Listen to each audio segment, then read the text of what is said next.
Hello, friends. This is Darren Hayes of Pigskin.com. Before we take you to your favorite Sports History Network show, just want to tell you a little bit about some merch that you can pick up that represents your favorite SHN podcast. So far, there's t-shirts, coffee mugs, and even books from some of the authors that do podcasts right here on SHN. Who could buy something better than that, than have the history right from the gentleman that you hear talking about it? But we also are adding things each and every day. And where's that store, may you ask? Well, it's at SportsHistoryNetwork.com. Up at the top, there is the SHN merch button. Click on that. It'll take you right to the store, and you can be representing your favorite podcast and show the world that, hey, on the swag that I'm using, it's the headquarters of sports yesteryear, Sports History Network, and my favorite podcaster, the Sports History Network store. Shop there today.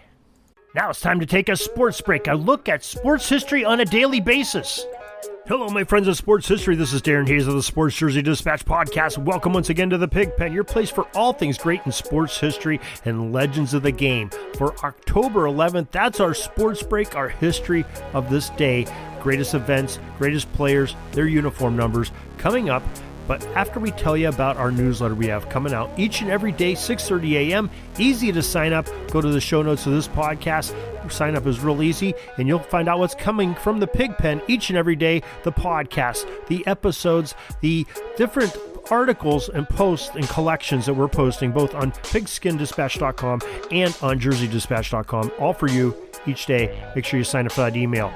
Okay, now let's get your October 11th uniform numbers we'll talk about. Those are numbers 5, 3, 6, 7, and 8, 19, 35, 44, 21, 24, and number 23. It all starts on October 11th, 1911, and Ty Cobb of the American League and Frank Schulte of the National League are named the inaugural Major League Baseball MVPs for each respective league. The prize for such an honor was a car. Now, each of these players, both Cobb and Schulte, took home a Ford Model T. Now, Schulte, whose nickname was Wildfire in his playing days, did not get to enjoy his Tin Lazy for very long, as ironically, it caught fire near his plantation home sometime a bit after he got it. October 11, 1923, a pair of Babe Ruth home runs in the fourth and fifth innings is the difference as the New York Yankees defeated the New York Giants 4-2 at the Polo Grounds to tie the World Series at 1 game apiece. October 11, 1927, speaking of the Yankees, New York first baseman Lou Gehrig, number 5, was named the American League MVP. Oddly enough, his teammate, despite hitting a Major League Baseball record of 60 home runs, Babe Ruth, wasn't eligible because he was a former winner of the MVP, and thus that made him ineligible. October 11, 1967, World Series record, 3 consecutive home runs. They were hit by Carl Yastrzemski, number 8, Reggie Smith, number 7, and Rico Petrocelli, number 6, to guide the Boston Red Sox over the St. Louis Cardinals 8-4 in Game 6 at Fenway Park. October 11, 1971, Baltimore's third baseman Brooks Robinson, number 5. He set a baseball World Series record when he reached base 5 straight at-bats in the Orioles' 11-3 victory over the Pittsburgh Pirates in Game 2 at Memorial Stadium. October 11, 1975, the New York Islanders' number 19, Brian Trottier, completed his first career hat trick in a game played there in 75.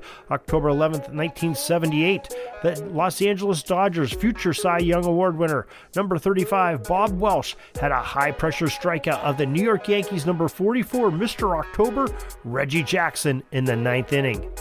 October 11th, 1992, Deion Sanders, playing in a 2 major sports at the same day, but he suited up in jersey number 21 for the Atlanta Falcons of the NFL, and later, the primetime, put on the number 24 uni of the Atlanta Braves, playing in a Major League Baseball playoff game.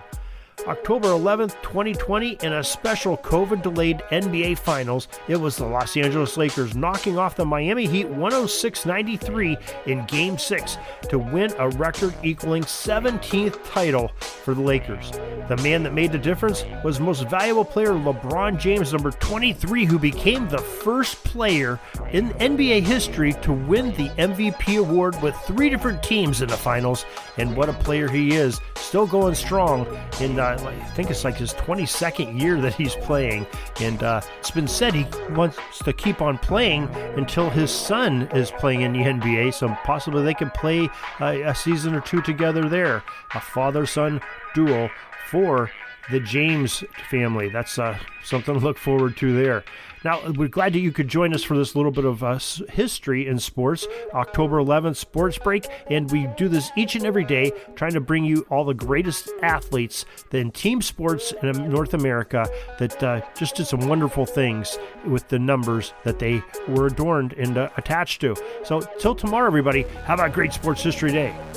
Sorry, but my pitching coach just called timeout and he's coming out to the mound. I think I'm going to get yanked for a reliever. We'll see you back tomorrow for some more great sports history on Sports Jersey Dispatch Podcast.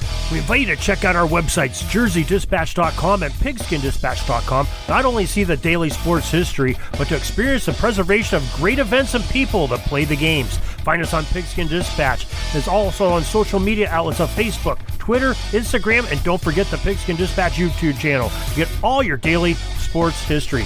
Pigskin Dispatch is happy to be associated with the Sports History Network, the sports headquarters of yesteryear, found at sportshistorynetwork.com. This podcast is part of the Sports History Network, your headquarters for the yesteryear of your favorite sport. You can learn more at sportshistorynetwork.com.